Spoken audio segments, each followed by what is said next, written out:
it's cause for us to call on our next guest who joins us here at the anchor desk.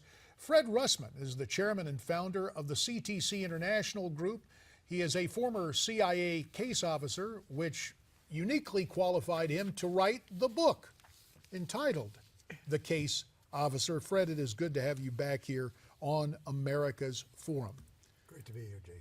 The job you used to hold, what would be the kind of work you would be doing today if you had officers assigned to the Paris station? And you've been to Paris, right? Yes, I you served in there. Paris for 4 years. I know Paris very, very well.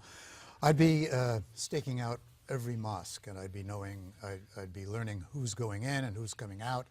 I'd be recruiting good members of the Islamic community within the mosque to rat out the bad guys in the mosque. It's in their best interest to do this. Were you surprised how quickly they were able to already have these suspects identified? No, not at all. They knew who these guys were.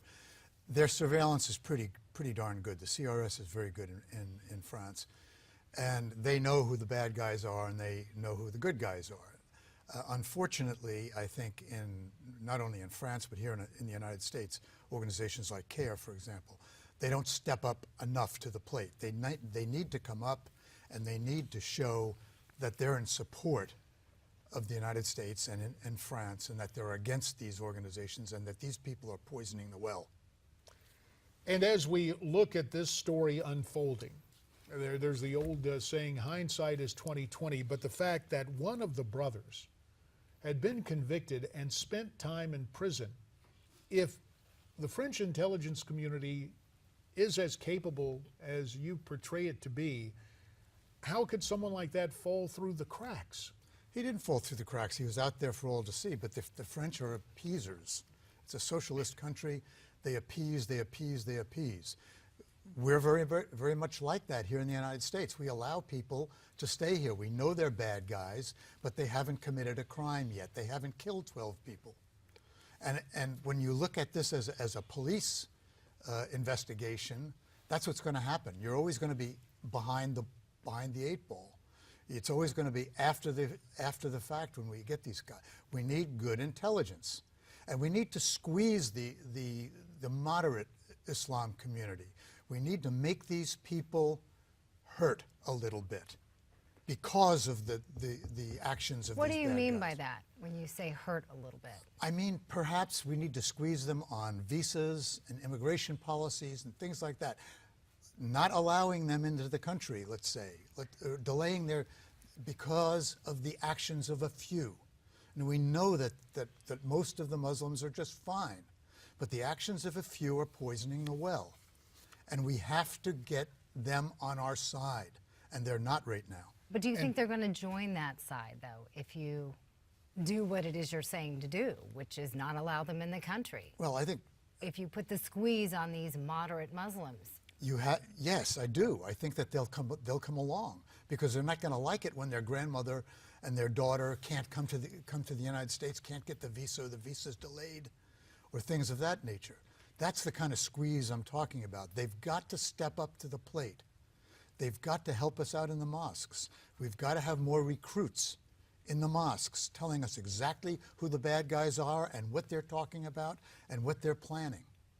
This is the only way we're going to thwart these kind of attacks. When we come back, and we're glad you're going to stay with us, Fred, because obviously there's a lot of debate in this nation, and while the CIA focuses its attention overseas, you're talking about policies we need to enact here in the United States. There are some who say in any event there should be a moratorium on legal immigration into the country for the reasons you outlined, as well as many others. So what we will do is we will come back and talk more about the implications of what is ahead as we are joined by Fred Rustmann, who will stay through the break. We hope you will stay through the break with us as well, as we continue here on America's Forum right after this. And still with us here on the anchor desk, we're so pleased to have Fred Rustmann, the former CIA case officer, chairman and founder of the CTC International Group. Fred, let's continue the discussion. Are we about to become paralyzed, or have we been paralyzed by political correctness in terms of drawing the distinctions between Islam and Islamism? Absolutely, we have. We've just, I mean, it took the president how long to say, yes, it was a terrorist act that occurred in France, and he still hasn't identified it as Islamic terrorism. Now, terrorism is a tactic. It could be used by anybody, by any country. But we're at war now with Islamic terrorism. Islamic terrorism. Identify it for what it is. If we can't identify it, we can't defeat it. But don't you think the reasoning why the president, and some would say that's the reason why the president is doing that, because he doesn't want it to come as a war against that particular religion, that it's not representative of the majority of Muslims? That's why he's doing it, but I disagree with him. I think you have to identify your target. We are at war with Islamic terrorism. And so therefore, the whole Islamic community either is with us or against us, against these extremists. And we need their cooperation. And we have to make it hard for them not to cooperate for us. There is another discussion going on here in terms of the responsibility of those in the media to be respectful of other faiths.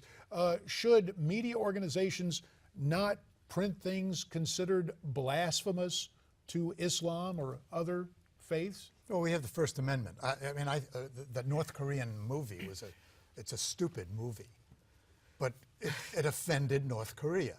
Okay, so what has happened? The repercussions of that has been worse for North Korea because that movie is a blockbuster now. The same thing can happen with the Islamic community.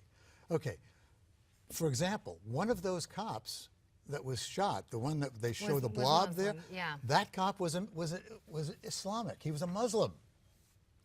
Okay, Right. now, I'm sorry he got shot, but maybe that can work to our advantage in getting the Muslim community on our side to stop these extremists from doing what they do. What should we be doing here in the United States? Because Charlie Hebdo had been attacked before. Right. And we've been talking about beheadings for months now, happening all over the world, from journalists that are getting killed for expressing or just, freedom of the press. So what should the media be doing here to protect themselves? Well, the media has to protect themselves. They've got to have their guards out in front of the Washington Post. But they did that in the magazine. They had a guard, and that guard was shot and they're going to killed get in Paris. hit. And they're going to get hit. But there is a First Amendment here, and regardless of whether these cartoons are offensive or not, we have a right. The publications have a right to print them, and for us to mollycoddle the Islamists in this way, I think is offensive to me, quite frankly. I think that we need intelligence. We need help here. And Fred, again, a minute remains in terms of what happens in the United States. It wouldn't be conducted by the CIA, but by the FBI and other law enforcement agencies. There should be surveillance of American mosques. Well, we are already doing that. I mean, we would be terribly remiss if we weren't surveilling these mosques. But yes, double your efforts and go in there and recruit good Muslims to tell us about the bad ones and what's going on. It's an intelligence operation, not a police operation. We need to stop it before it starts, before these hits are made, not afterwards. We only have about 20 seconds left, but real quickly, some people have been responding to this by saying that we should show even more of these cartoons on air, that show that we're not afraid, freedom of the press. Do you agree with that? I'm mixed about it. These cartoons are stupid.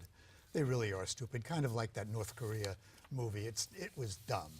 But I wouldn't not do it because I'm afraid of the repercussions from the Islamic community. No, I wouldn't not do it for that reason. Fair enough. And speaking of freedom of the press, you exercised yours, I did. Fred Rustmann. The name of the book is The Case Officer. There you see it. And it was written by the case officer who joined us here today, Fred Rustmann. Fred, again, we thank you for your time. Still to come, Dr. Zuhdi Jasser